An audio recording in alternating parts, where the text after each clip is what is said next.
盒子之外，跳出盒子看世界。今天我们来聊聊 MBTI 16型人格中的 ENFJ 类型。ENFJ 侧重关注外部的人和世界，是社交场合的宠儿，同时他们重视世界表象背后的含义和机会。在这样的基础上， ENFJ 做出的判断富有人情味和情感关怀，同时 ENFJ 也会有组织、有秩序地规划自己的工作和生活。NF 类型都会本能地关注人性的成长，对人性敏感，但是4种 NF 型人格对这些问题的态度是很不一样的。ENFP 和 INFP 都不太喜欢闭合式的答案，比方 ENFP 关注的是人生可能的体验，而 INFP 则不断地追问人生的意义。在他们的眼里看来，这些问题往往没有定论，倾向于保留着讨论的空间。而 ENFJ 和 INFJ 则会倾向于各种人生的重大问题都是有正确答案的，这些答案对他们来说就是坚持的信念或者信仰。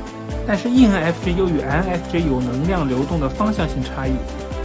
INFJ 的循环方式是探索内心，用内心的信仰指导外界，获取新的反馈以便继续探索自身。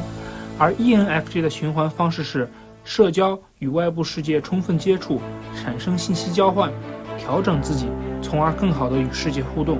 两者的出发点和目的都有根本的差异。ENFJ 对于外部环境中动的因素非常敏感，他们在发生的事情中和周遭产生关系，这是 ENFJ 学习和成长的方式。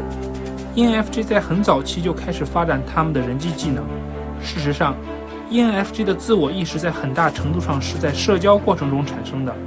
在每个接触过的人之后， ENFJ 的自我概念都会逐渐加强。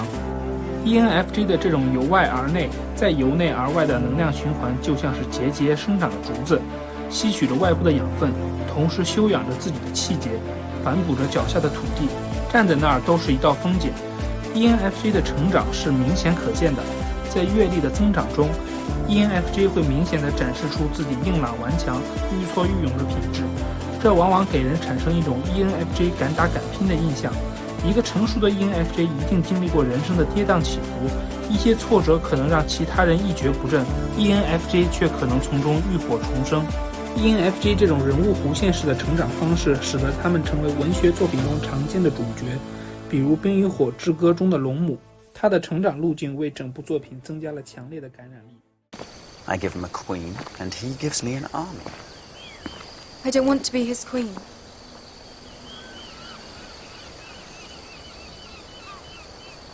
I want to go home. So do I. I want us both to go home, but they took it from us. So tell me, sweet sister, how do we go home? I don't know. You've woken the dragon!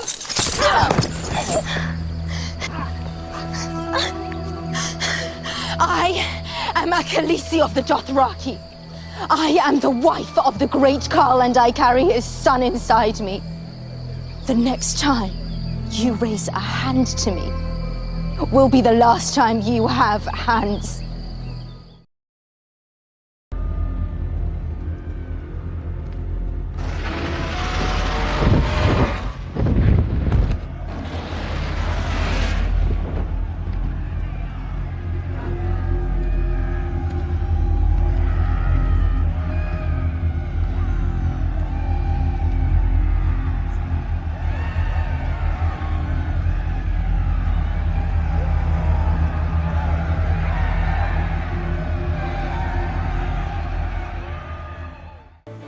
ENFJ 认为世界是有规则和答案的，也有天然的魅力和他人产生情感的链接。他们最经常的被称为教育家型。ENFJ 认为最有意义的事情就是把他们发现的各种人生道理分享给他人。如果能够成为他人的人生导师，会给 ENFJ 带来很强的成就感。ENFJ 的4个维度组合：外向而敏锐，细腻而果断。ENFJ 是16型人格中最会不做作的来事儿的类型。估计没有人会反对这种说法。他们总是举止得体，收放自如，风度翩翩，既能有效地传递出自己的立场，又能照顾到他人的情感。他们散发着真实、关怀和利他主义的光环，人们常常被他们强大的人格力量所折服。对 ENFJ 来说，与人交流是自然又简单的事情，他们的口才经常达到令人着迷的程度。ENFJ 可以快速地了解别人，与他人建立起关系。由于他们对人际关系的热爱和强大的社交智慧， ENFJ 能轻松地开发出一个丰富的社交关系网络，而他们往往居于这个网络的中心。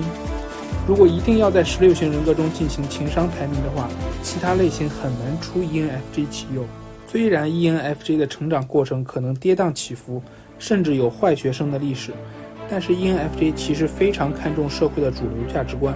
很多成功的 ENFJ 都上演过浪子回头的情节，这也强化了他们对于主流的优秀品质的认可，比如坚强、自信、诚实等等。他们也会不遗余力地向大家宣传自己的故事和感受，不管他们处于哪个行业，都能体现出教育家的影子。和其他类型一样， ENFJ 这些特质的反面就是他们的缺点。 ENFJ 的利他主义情怀有时会让他们过度地陷入别人的问题或情感之中。 ENFJ 也几乎是不加以保留地信任他人，幸运的是，他们的信任和真诚也往往鼓励着身边的人坦率而真诚。但如果不够谨慎， ENFJ 对他人的过分乐观可能会超出自己的掌控，尤其是如果 ENFJ 把精力投入在了不恰当的人和事上，他们失望的情绪相应的反而会比其他人来得更强烈。 There's something you need to know. Someone has betrayed me.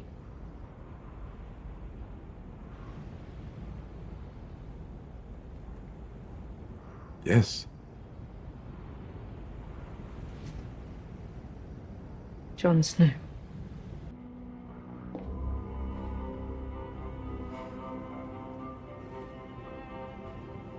由于自身的经验， ENFJ 会认为他人能够像自己一样硬朗、愈挫愈勇，但这往往是他们的一种错觉。和世界互动的成长方式对 ENFJ 是有效的，在他们眼里，整个世界作为一个整体有其自身意义，这往往是 ENFJ 自己的观点，但他们对此却深信不疑，并试图让其他人也相信这种模式。 ENFJ 喜欢通过说服的方式来教育他人，对于他们，说服一个人和教育一个人就是一回事，这并不能保证每个人都能产生共鸣。 ENFJ 型的人需要承认自己的影响力可能是有限度的，也要学会管理自己对他人的预期。持盈保泰可能是 ENFJ 所不屑的，但或许是有用的。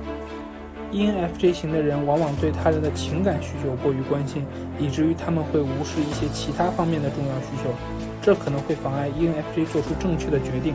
而对于抽象复杂的问题， ENFJ 倾向于听取公认的权威人士信赖正式认可的观点，比如权威的媒体或者杂志，来作为他们判断事物的标准和依据。